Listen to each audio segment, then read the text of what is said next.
printmaking, Drypoint technique is very often made on a plastic plate. But sometimes it is also made on a metal plate.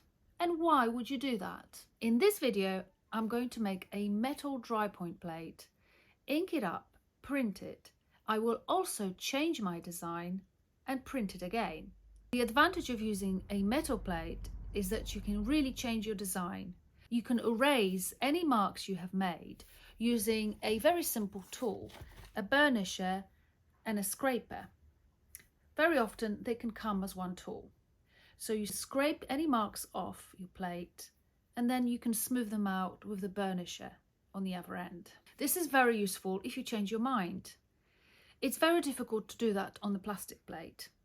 So in this video you will see how I make a plate with a very simple design starting off like this, and then I will make some changes and end up with a very different print. Hope you enjoy the video.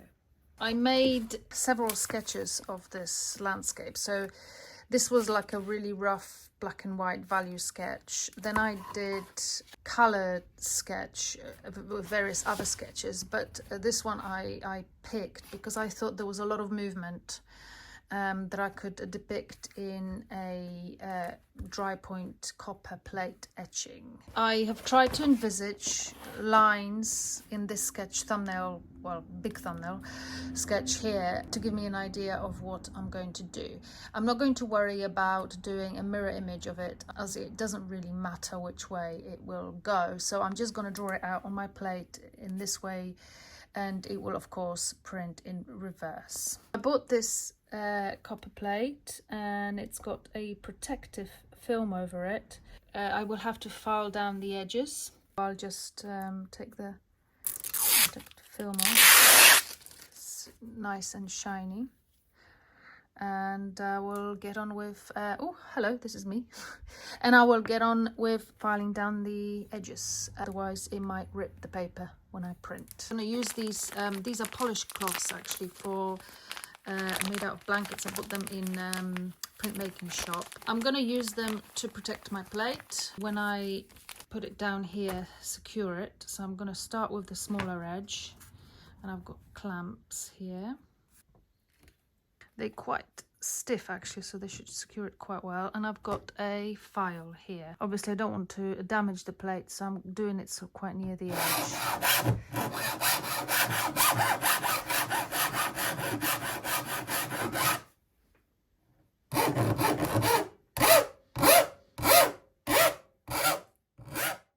So I've got my edges filed down, and it's I'm actually very lucky. I've got a window right opposite me in my studio, so when I'm doing my Drypoint I should be able to actually see quite well what I'm doing without having to draw on top of my plate. I've got a Drypoint needle with two different tips, and I have got a scraper for scraping off any kind of mistakes or larger areas, and then I've got a burnisher where I'm going to smooth out if I make a mistake, so I can sort of scrape the line and I can smooth over it with a burnish. As you can see, it's quite well visible, so I can actually really tell what I'm doing because of the reflection from the window. And this copper plate is actually really nice to work with. It's really soft and it's really fun. Just like drawing with a needle. I really liked it. I sped it up because it would get very boring. Hopefully you can see quite well in the reflection. I have just done a load of cross-hatching lines to create some kind of different movement and textures in the foreground. Very different from what's going on in the background, and I just did a load of lines. I might have overcooked it, I don't know yet. I'm just going to ink it up and see what happens. I've got some etching ink here. It's a sepia colour and it's got a thick film at the top, so I have to kind of dig in to get it out and put it on a plate. The consistency is very stiff. I prefer to have it a little bit looser. I've got something called plate oil. It's thin, so I only need the tiniest amount to loosen it up. Just literally a drop. You'll see it will make a huge difference.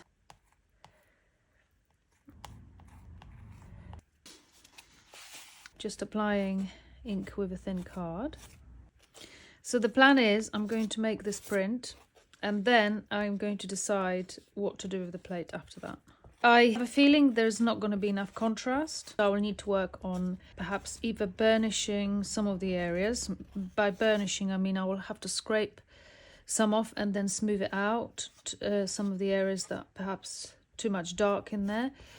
Or if there's not enough dark, I might have to do some more. Right, ready to use the scrim. I have some dirty scrims, which I'm going to use first before I use a clean scrim.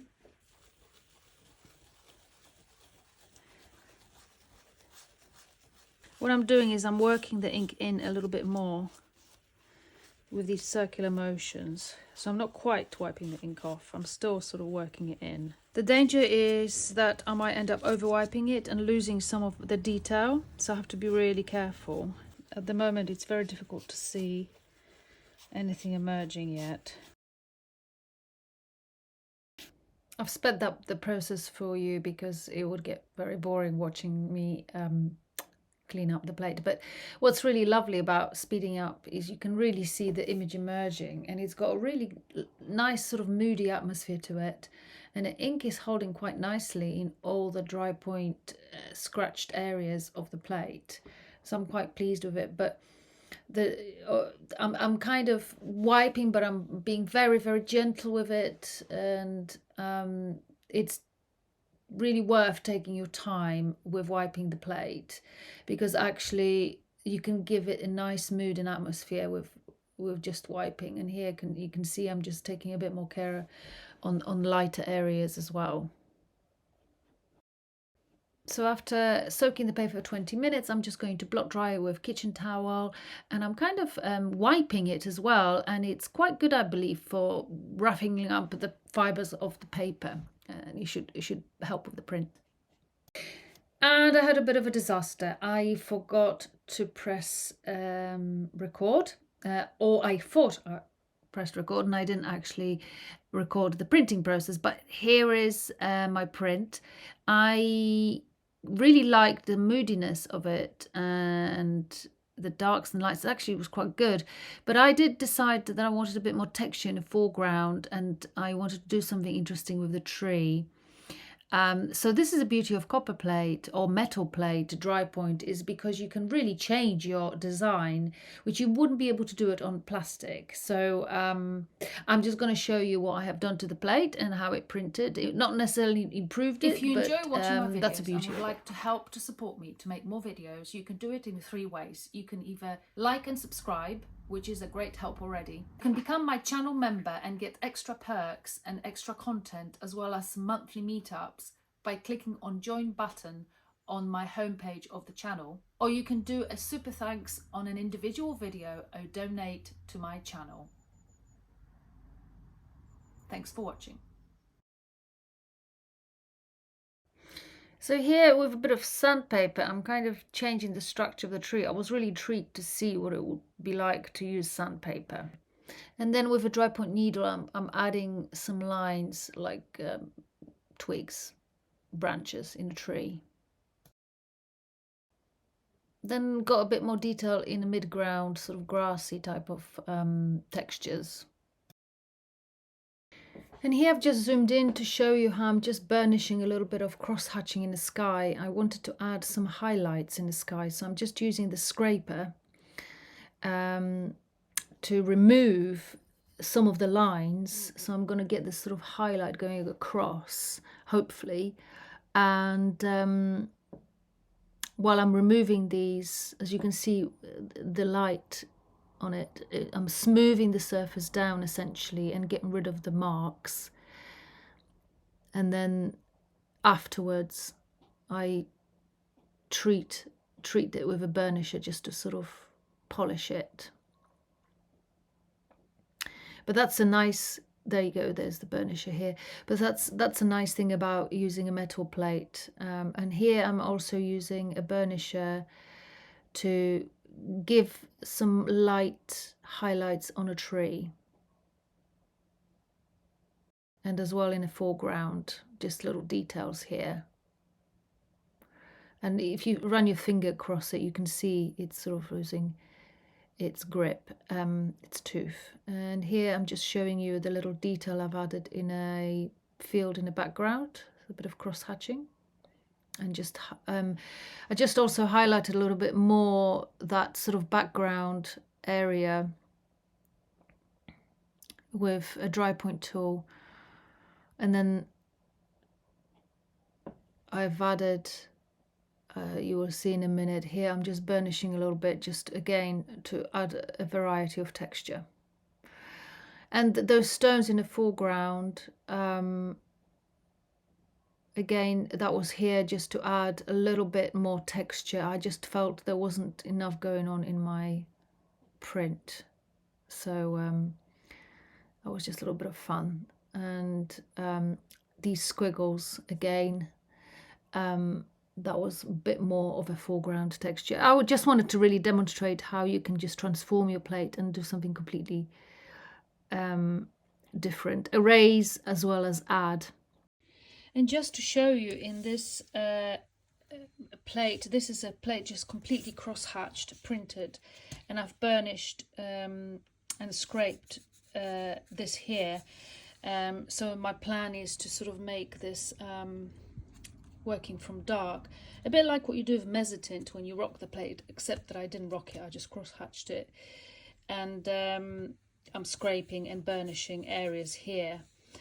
So just to show you how much you can change this plate. This plate actually was originally this plate, and I have done this to you, and I'm gonna to this, and I'm gonna completely rework it by creating lighter areas. And here is the result. You could argue it's not an improvement, or it is. It depends what you like. It's different. It has definitely more happening to it after I have intervened and added some textures. Before, I guess it was all about sort of wiping it very lightly to give it a bit of mood, but there just wasn't really very much going on. So really what this video demonstrates is how flexible the metal plate is in Drypoint, and it's really you know, it's like almost having a razor. You burnish it and you scrape it, it's like having an eraser. You can get rid of what you didn't like, you can add more. Obviously the plate does deteriorate the more you do it, but generally it's a really flexible base to do your dry point. Copper plate is better for printing with color than zinc because it doesn't affect the ink color like zinc does. Zinc does deteriorate, it affects the color of the ink. It can make it darker or muddier. So this is it, guys. Thank you for watching, and hope you enjoyed the video.